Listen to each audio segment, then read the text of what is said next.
আসসালামু আলাইকুম দর্শক বন্ধুরা, আজ ডুমুর রান্না করব বলে ডুমুর এনেছি, কেটে ধুয়ে রেখে দিয়েছি। আর এদিকে পেঁয়াজ লঙ্কা কুচিয়ে রেখে দিয়েছি, রসুন আছে, টমেটো আছে, এগুলো বিভিন্ন মশলার জায়গা। এই উনুনে জ্বালানি দিলাম, এই ভাজা কড়া বসিয়ে দিয়েছি। প্রথমে ডুমুরটা একটু তেল আর হলুদ দিয়ে একটু ভেজে নেব। এবারে এর মধ্যে ডুমুরগুলো দিয়ে দেব।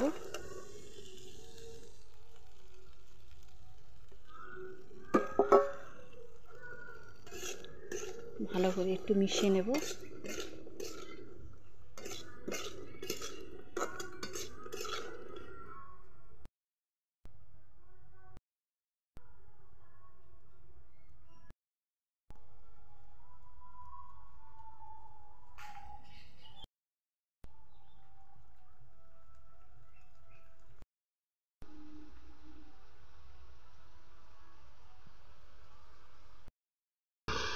ভাজা প্রায় শেষের পথে।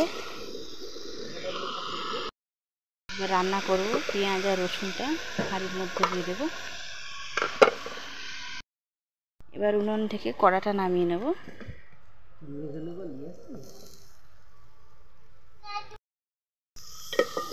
পেঁয়াজ লঙ্কা তেল দিয়ে প্রথমে একটু লাল করে নেব।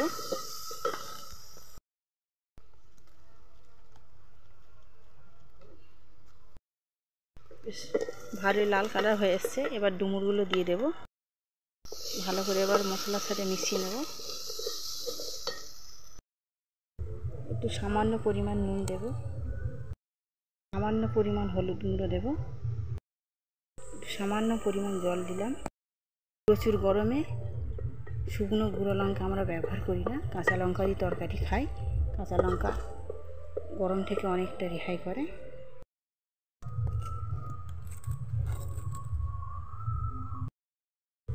কষানো প্রায় শেষ।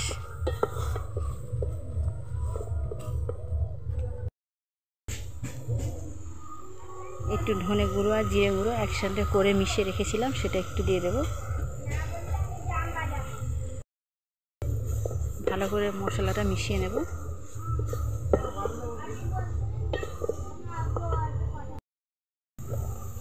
এবারে একটু জল দিয়ে দেব। জল দিয়ে 10 মিনিট এটাকে হতে দেব। জল দিয়ে ভালো করে নেড়ে এটা কি করব, 10 মিনিট হতে দেব রান্নার জন্য।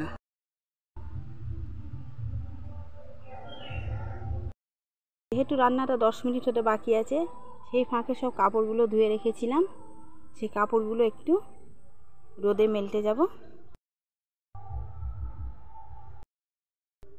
সব পাতাগুলো ছড়ে রেখে দিয়েছি।